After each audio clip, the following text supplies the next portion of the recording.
Welcome to Breakdown.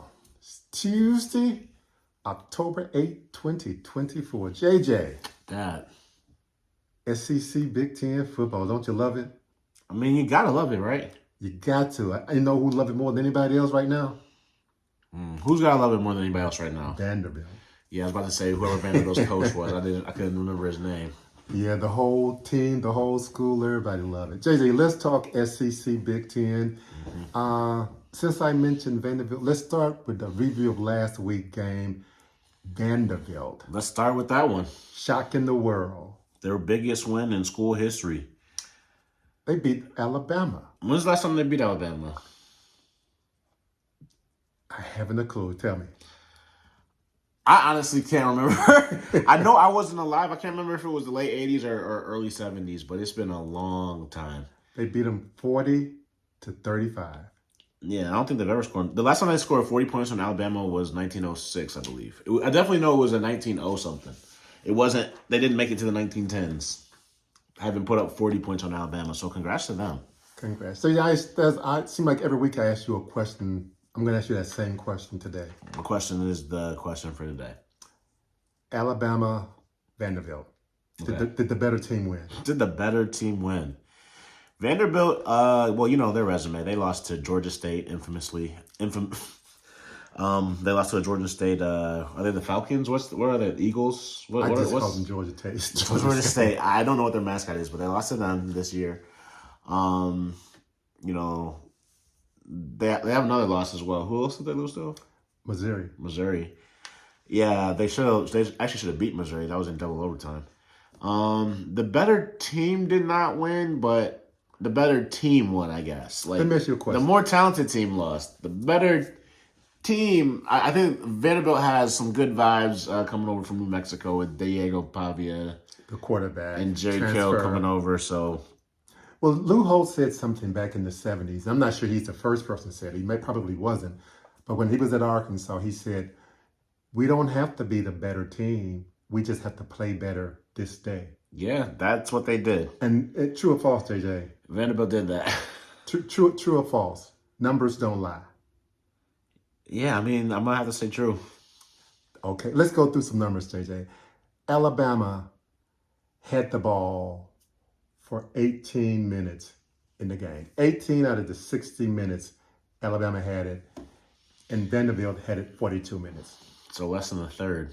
That's a number that's just mind-boggling. And with 18 minutes, they scored 35 points. Yeah, I mean, that just goes to their explosive, big playability. So, what's the problem with Alabama? Did they eat the rat poison? Did they eat the rat poison? You know, I'm not sure what it is. I think the offense wasn't the issue so much as it was the defense. You think? I do think that I can confirm your thinking on that one. The defense, they could not stop them, JJ.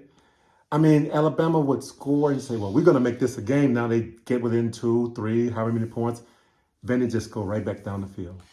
Yeah, Vandy was not intimidated. They were not scared. You know, they played like they expected to be the better team, and they were the better team. Let me ask you this question, JJ. See if you agree with Hugh Freeze or not. If Alabama played Vandy 9 more times, would Alabama win 9 times? Yeah, especially after if it was after this first one and then a loss, I have a feeling that they would win the next 9. Yeah, you know what? I really don't. I think Vanderbilt exposed Alabama's defense. Well, you think they put a blueprint out there, so you think other teams will be able to utilize that, and Alabama will sustain a couple more losses. In the last 6 quarters of football that Alabama has played, they've given up 67 points. I saw that, yeah. Does that sound like a number 1 team in the country? Well, some of those points were to Georgia. So, and you know, I don't care if they were against the Detroit Lions. Well, I don't care that they gave up those points when you put it in the context of the entirety of the game, and they won the game. They beat some of those points were against Georgia. Yeah, some of them did. But if we're gonna throw those in there, 40 of those points were not. That is true. That's a lot of points to give up to Vanderbilt. Okay, I do think they exposed their defense, and I say that in all seriousness. Well, I mean, everyone said the secondary was, that was really a huge issue. And if they don't get a pass rush consistently, yeah, like other teams will be able to do what Vanderbilt did to them. Yeah. How many 3-and-outs did Vandy have? Man, I don't know They how had many. 0 3-and-outs against that vaulted defense. Yeah. 0 3-and-outs. I mean, that's crazy. The time of possession is crazy. The 0 3-and-outs is crazy. Alabama has a problem. Yeah, you can say that. And I think it's more than just the rat poison. I think that's just me. That's just me. JJ, how did this upset compare with the upset that happened in 2007 when App State went into the Big House and won 34-32 with Chad Henning, Mike Hart, Kevin Grady, and Ryan Mallett? Although Ryan Mallett didn't play. To me, it doesn't really compare to that one. The Vanderbilt-Alabama game is more like the Stanford-USC game before Jim Harbaugh really put Stanford on the map as a contender in that conference.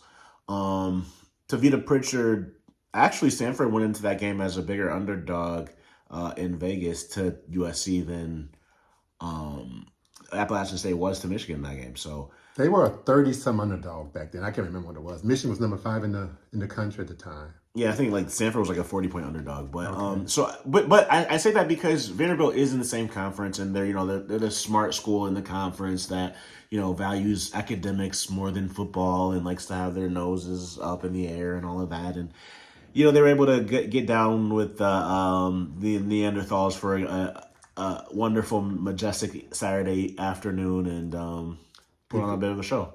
The perennial doormat of the conference. But if you were Alabama, would you have rather lost to App State than to Vanderbilt? No, I mean, I think Vanderbilt is a team that you have a little bit more respect for. Okay. Probably. I mean, App State, I think, is... A lot of people didn't know that they existed. That's true. Hey, let's talk about another game in the SEC. Yeah. My prediction held true. When I said... Your prediction. Arkansas was going to beat Tennessee. And it was not your blind fandom that got you to that point. It was based on logic and analysis of the data and the facts and all of that. You know what? Arkansas surprised them.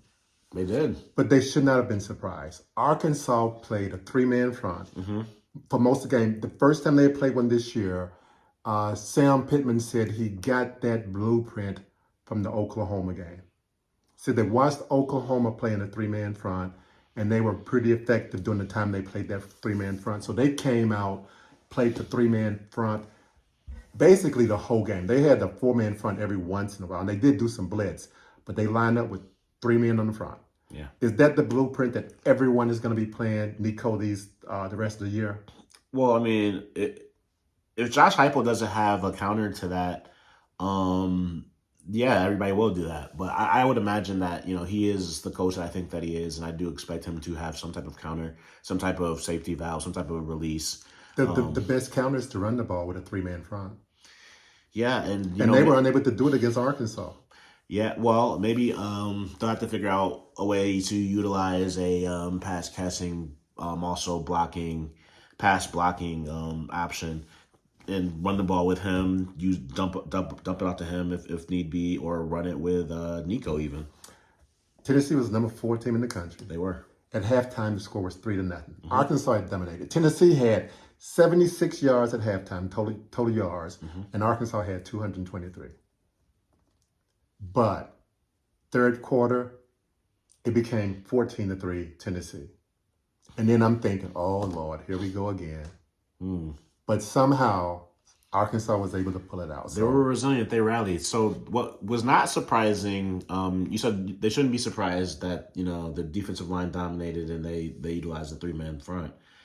But what was surprising was the accuracy from the quarterback. I think Taylor Green was putting the ball in his receiver's hands, with a little bit of pressure in his face. Especially when they got down 14-3. He started dropping some dimes like I had never seen him drop them before. Yeah, I don't know where that came from, but hopefully hopefully the MRIs were negative. He had a scary looking hit to his knee late in the game. That's true, and I haven't heard anything about that. And Malachi Singleton had to come in and score the only touchdown of the game.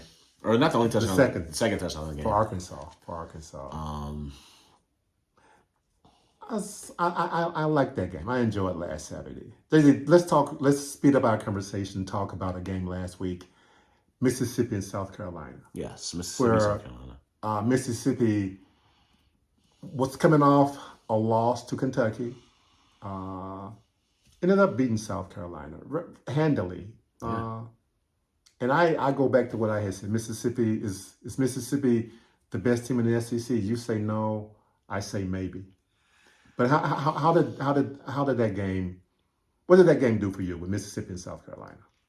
I thought that showed a little bit of Mississippi's resiliency. They bounced back at South Carolina. This was the weekend where all of the top 10 SEC favorites went down, and Mississippi just decided to take their loss a week early. They were just a little bit premature in that one. I like the way you put that. I don't think Jackson Dart looked super. I don't think he looked amazing. I don't know if his arm strength was lacking or something was off with his timing, but there was definitely something wrong with him. But the fact that Mississippi was able to overcome that lets me know that they are a good team that can compete with, I think, the best teams, especially considering that they have a pretty weak schedule. But I'm not sure if I don't think they can win the championship or anything like that. You don't think they can win the SEC championship? After seeing what Carson Beck did in the first half of that Alabama game, anything's possible. Alabama just lost to Vanderbilt. You know what? This might just be one of those 2007 type years. Never say never. I'm not going to say anything. Well, I seriously think Alabama and Tennessee has been exposed. I really do. Okay. So to me, it's down to Texas and Texas A&M. That's just my thinking right now. Well, before Texas plays Texas A&M, they have Oklahoma this weekend. That's right, and we're going to talk about that. Yeah. The last game, though, JJ, let's talk about Texas A&M real quick. What they did to Missouri. Two top 25 teams playing each other. Texas A&M won 41-10. And actually, the game wasn't even nearly that close. Yeah, Missouri was able to get a garbage time touchdown. And Missouri looked like a JV team playing against the varsity. It was bad. They were getting thrown off the line of scrimmage. Luther Burton III had, this big touchdown that got called back for a penalty. I think it was like a man downfield or something like that. Yeah. And after that, everything kind of just deteriorated and crumbled for Missouri. They weren't really able to get anything going. Brady Cook looked pretty bad. I'm not sure if they were going to put Drew Pine in. I don't know if they seriously considered putting him in, but they did not look good on any front. Offense, defense, what say you? They did not look good at all. Missouri started the year as the number 11th ranked team in the country. They only have one loss, JJ, but they don't look like a 4-win football team. They have one loss, but their point differential can't be great. I mean, they beat Boston College by less than a touchdown. They went to double overtime with Vanderbilt, so they couldn't have beaten them by more than a touchdown. And they got demolished. They got absolutely pummeled by Texas A&M. Yeah, Missouri does not look like a contender. I think they have a light schedule. I think they got problems, even with that light schedule. Even with that light schedule, they have problems. But outside of the Alabama game, that's the only game that is a guaranteed for sure loss. Tell Vanderbilt that.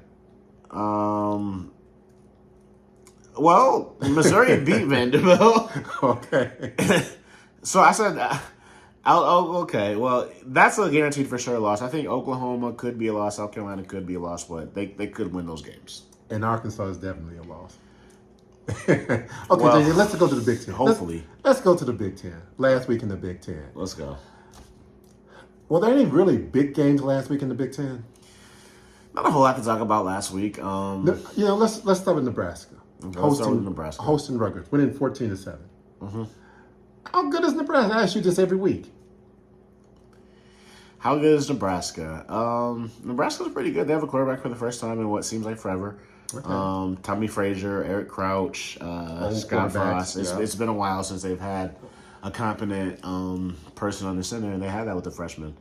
I think they have a competent coaching staff. I think their offense is competent. Their defense is competent. Their special teams just has humongous issues. I think their special teams is like one of their biggest issues. But you know what?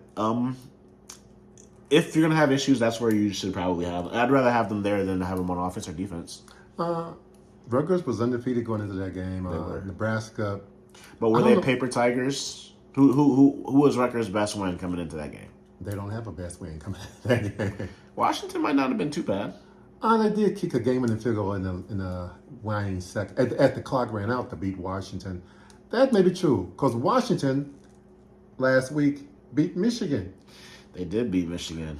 Michigan went out to Washington. What has that done to Michigan, JJ? Michigan, tell me about that game. What did Michigan do in that game? Michigan changed quarterbacks. They went from Alex Orji to Jack Tuttle, the seventh-year senior, third-string quarterback. They went to him, and he was able to, after a bumpy start, he was able to get some things going. But by then it was too late in Michigan, Well, he had a good thing going. In the fourth quarter, JJ, he had 2 turnovers. That was it.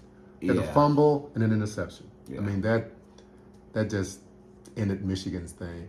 I don't know. People seem to think that I've heard a lot of Michigan fans seem to think that it might be better to go back to Alex Orji just because even though Alex Orji's numbers don't show his impact, just the fact that you have to account for him in the run game opens up so much for the running backs, and that at least opens up the offense in some way. I don't think I could go back, but that's just I don't know what to do. We'll see. They don't have a solution. Michigan has a bye this week, so they got time to prepare for Illinois. Yeah, at Illinois, their next game. Another game, JJ. Yeah. Iowa. Ohio State. Not a game again. Ohio State dominated, especially the second half. First half was kind of close. Well, what were you expecting? Anything else? Well, Ohio State has not been tested. They were going up against a real defense for the first time, or supposedly going up for a real defense. Turned out that they weren't. They dominated. It's just same old, same old. Were you expecting something different? I don't know. I thought maybe Iowa's defense maybe would have been able to keep it close. I do think that they have a pretty decent defense, but I didn't account for the psychology of the fact that everybody on defense probably knew going into the game that they didn't have a chance to win it, just based on their offense, if nothing else. But after Ohio State jumped on them, I think they probably psychologically might have just checked out a little bit. Michigan State in Oregon last Friday, JJ. I was expecting that to be somewhat of a decent game. I was way wrong. Yeah.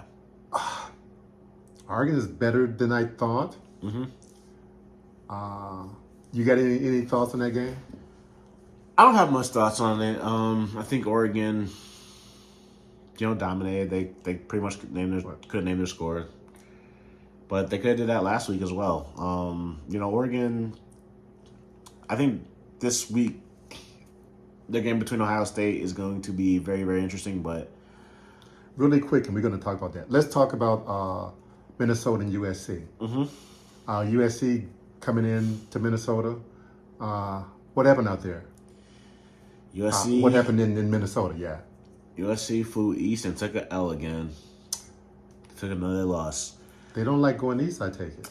They're going to have to get used to it because they're in the Big Ten now. 24-17, Minnesota beat USC. On a controversial, almost non-touchdown. You saw how the last touchdown for Minnesota? Yeah. Was it a touchdown in your mind? Yeah, I thought it was pretty obviously a touchdown, but it was just funny seeing how PJ Fleck was freaking out and it was like, it's a like he was very demonstrative and he was gesticulating it was funny. He is a funny guy. Let's talk about this week's game, JJ. Let's do the Big Ten since you mentioned a few minutes ago Ohio State and Oregon. Heavyweight matchup. Ohio State has to go west. They do have to go west. They're a 3.5-point favorite. How'd you see that game? Ooh, that's interesting. I don't think... who has the better quarterback?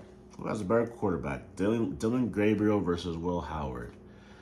That is a really good question. I think if you gave Dylan Gabriel Will Howard's physical tools, it would be a first-round draft pick. I think you'd have like a great prospect, but unfortunately, Dylan Gabriel doesn't have the physical tools to be great, and Will Howard doesn't have the... I don't know. I'm not gonna say he doesn't have the mental acumen, but he doesn't see the field as well. That's a great question. I think Dylan Gabriel's better, but I mean, okay. When you have the best receiver in the country, and Jeremiah Smith, and he's not Ohio State, who is not draft eligible. He's a freshman, and maybe the best draft eligible receiver in the country, or second or third after Luther Burton, and a stacked backfield. Yeah, and Quinshon Judkins, who transferred in from Ole Miss because he got a bag, and then Travion Henderson, who was already there as a running back. Yeah, I think that quarterback can look pretty darn good. So is 3.5 points too many, or not enough? That is a great question. Before the season, I would have said that is too many. Having witnessed 6 weeks of the season, I would take Ohio State to cover that. What would you do? I have thought a lot about this game. Okay. I think Ohio State has the better athletes. Mm-hmm. I even think they have better coaching staff. I like Ryan Day, what he's put together with his coaching staff, but Oregon has a great coaching staff as well. But this is my thing. Whenever the Big Ten go west, they tend to lay an egg. It's been like that since the 60s. Really? Yes. If you go back and look at Rose Bowl victories as compared to regular seasons rankings and things like that, the Big Ten always go out there with the favorite to win the Rose Bowl and end up losing the Rose Bowl to, not always, but way too often, losing it to an unheralded West Coast team. And I do think, JJ, that these time zone differences are going to impact games. And so, therefore, I would take those 3 points. Even though I don't think Oregon 3.5 points. 3.5 points. Both of them got great defenses. And I mean, Ohio State obviously has an elite defense. Oregon defense is that far from being elite, but I still say it's great. Okay. I think they both got great defenses. So I'm gonna get a home court a little applause, a little love, and go that route. You can take those 3.5 points. You could tell me it's 6.5, and I would take Ohio State. But that is on paper, I would agree with you. Okay. But this is just a gut feeling I have. Okay. We'll see if my gut work out. JJ, Penn State.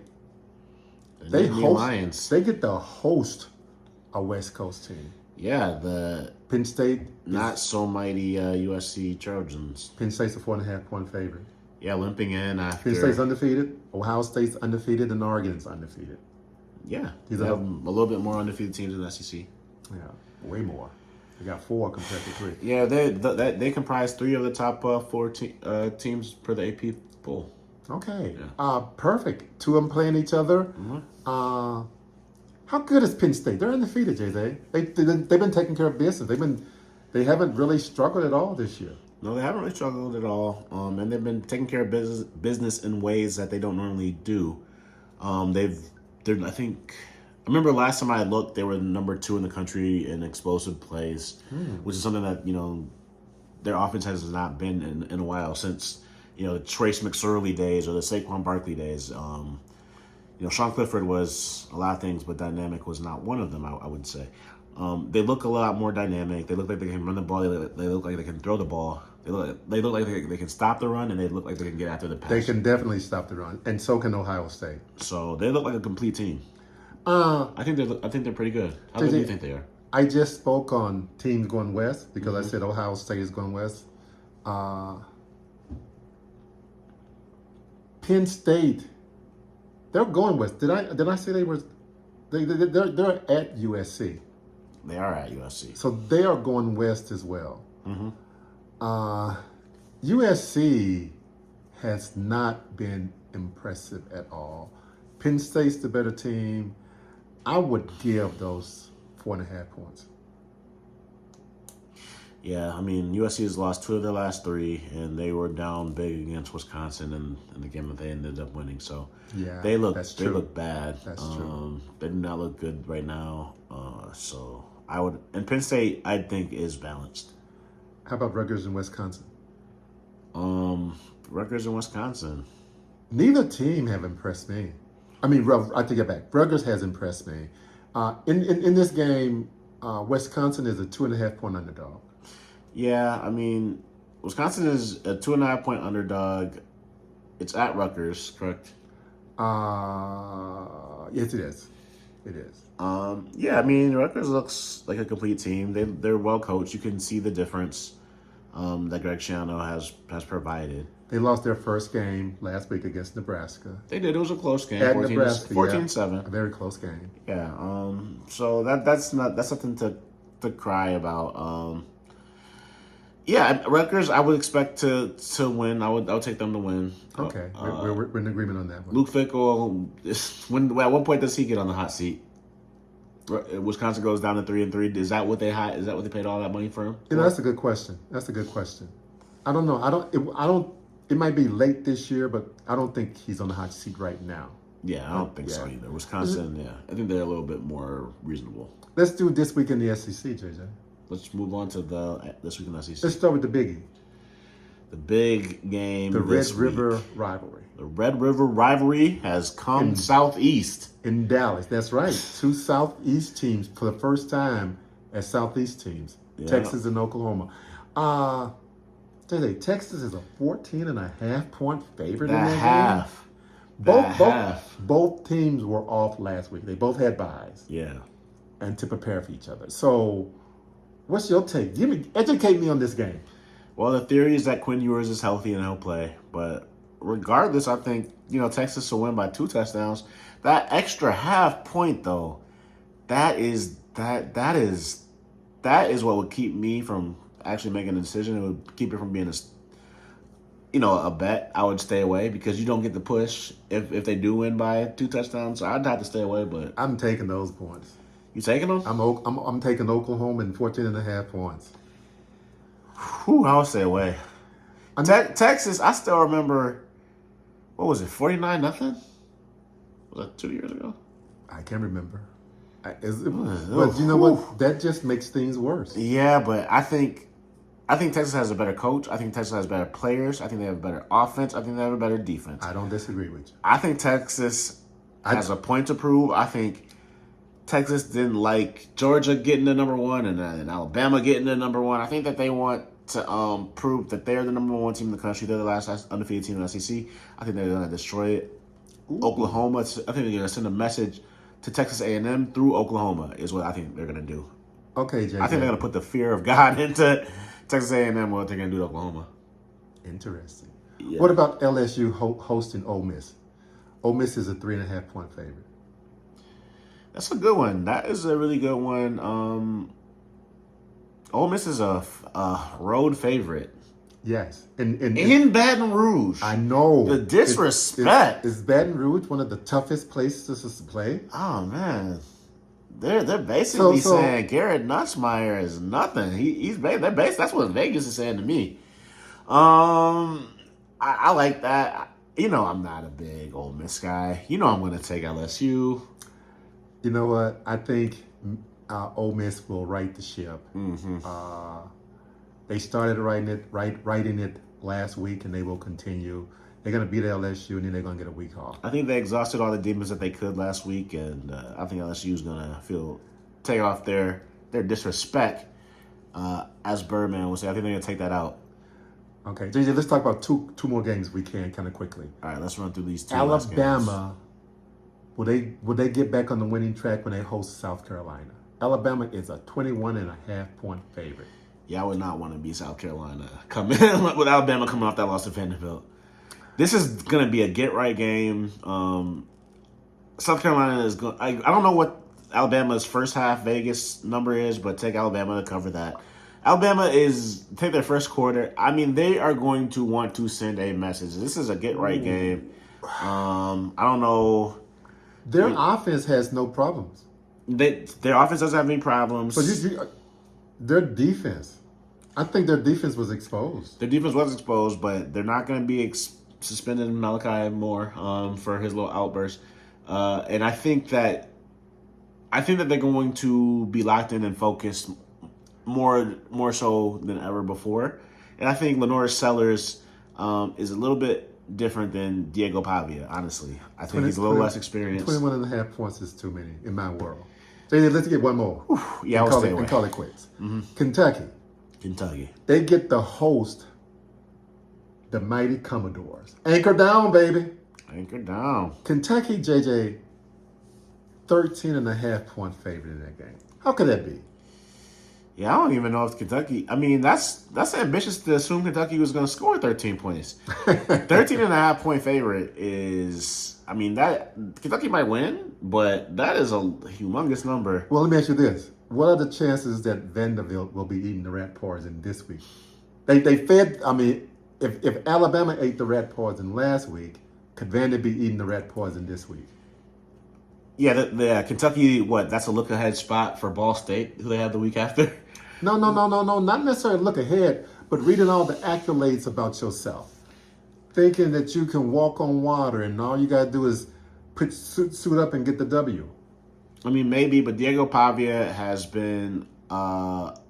won games as a 21-plus point underdog 3 different times in his career already, and I don't think he has that in him. I think he has that dog in him. I don't think he's going to come out complacent and happy about what happened last week. I think 13.5 points is enough of a motivator. I mean, I would just put the Vegas spread up on the boards. Like, this is what they think of you. I don't know. I would not expect. What do you think? Hey, I would take those points in a heartbeat. Yeah, I would too. We're in agreement. My Hogs got a bye, JJ, this week. They're gonna rest up and watch the LSU game, and so the next week they're gonna take it to the Tigers rather, LSU Tigers. Them Bayou Bengals, yeah. Are we out of here? I think we got to get out of here. WPS. Whoopee. Suey.